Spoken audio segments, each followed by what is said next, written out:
Nazi Germany అంటే Hitler గారు Germany యూదులు మొత్తాన్ని చంపడానికి ప్లాన్ వేశాడు. లక్షల మందిని చంపాడు.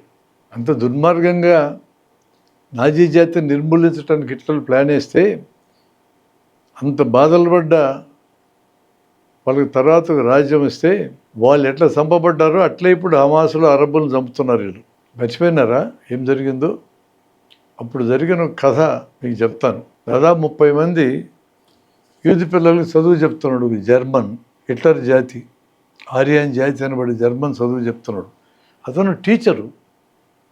అతనికి ఏ జాతి పట్టదు, నా పిల్లలు గొప్పోళ్ళు కావాలా అనేది అతనికి పట్టింది. నాజీ సైనికులు వచ్చారు.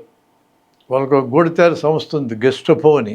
వాళ్ళు సమాచారం ఇచ్చారు, ఒక జర్మన్ యూదు పిల్లలకు చదువు చెప్తున్నాడనే సమాచారం తీసుకొని వచ్చారు. నువ్వు పక్కకి రా, ఈ పిల్లలందరినీ గ్యాస్ ఛాంబర్లు చంపేయాలన్నారు. తప్పయ్యా, చేయగాకట్ల పసిపిల్లలు ఎందుకటి చేస్తావా అన్నాడు. ఇతను నాజీ వాళ్ళ జాతీయుడు కదా, ఇతన్ని తప్పుకో అంటున్నారు తప్ప ఇతన్నే వంటల్లా. పిల్లలందరూ భయపడిపోయినారు. అప్పటికీ వింటున్నారు చంపేస్తున్నారని. మా టీచర్ ఉన్నాడు కదా ధైర్యంతో ఉన్నారు. క్వశ్చన్ లేదని పట్టుకెళ్ళి గ్యాస్ ఛాంబర్లు వేయాల్సిందన్నారు వాళ్ళు.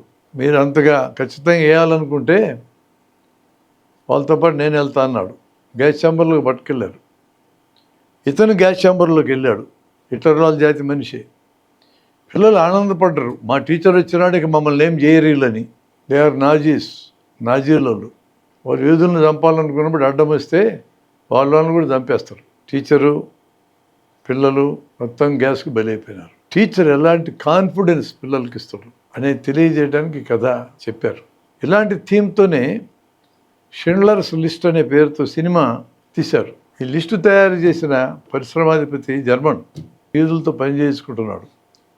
వీళ్ళందరినీ చంపాలని నిర్ణయించుకుంటే ఇతను తన ఆస్తి మొత్తం అమ్మేసి జర్మనీ సైనికులు లంచాల కింద ఇచ్చి వీళ్ళని కాపాడుతాడు, వేరే దేశం పంపిస్తాడు. చూడవలసిన సినిమా.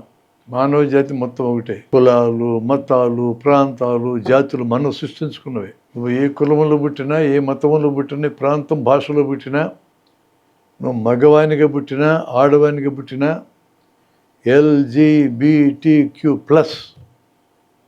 లెస్బియనా, గేనా, బైసెక్షువలా, ట్రాన్స్జెండరా, క్వీరా, ఇంకేదన్నానా, మగాడ కాదిల్లు, ప్రజలు అనేక రకాలు. వీళ్ళందరూ మనుషులే. అందరికీ గౌరవంగా బతికే హక్కు ఈ భూమి మీద ఉంది.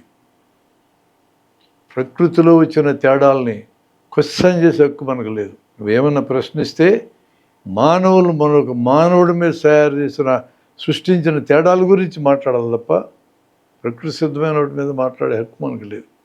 అన్నిటిని accept them as they are. అందరికీ బతికే హక్కు ఉంది. ఈ హక్కుకు భంగం కలిగించినాడు హిట్లర్. ఈరోజు హక్కుకు భంగం కలిగించేటోళ్ళు చాలామంది ఉన్నారు, హిట్లర్ వారసులు, ఆ జాతి ఉన్నోళ్ళు. మన దేశంలో కులం పేరుతో, మతం పేరుతో ఒకరి మీద ఒకరికి రెచ్చగొట్టేళ్ళు అందరూ హిట్లర్ వారసులే. బతికే హక్కు లేదని మాట్లాడితే వీళ్ళకి లేదు బతికే హక్కు, మనకు కాదు అనే విషయం చెప్పడానికి మనకు అద్భుతమైన టీచర్ ఉదంతం అది.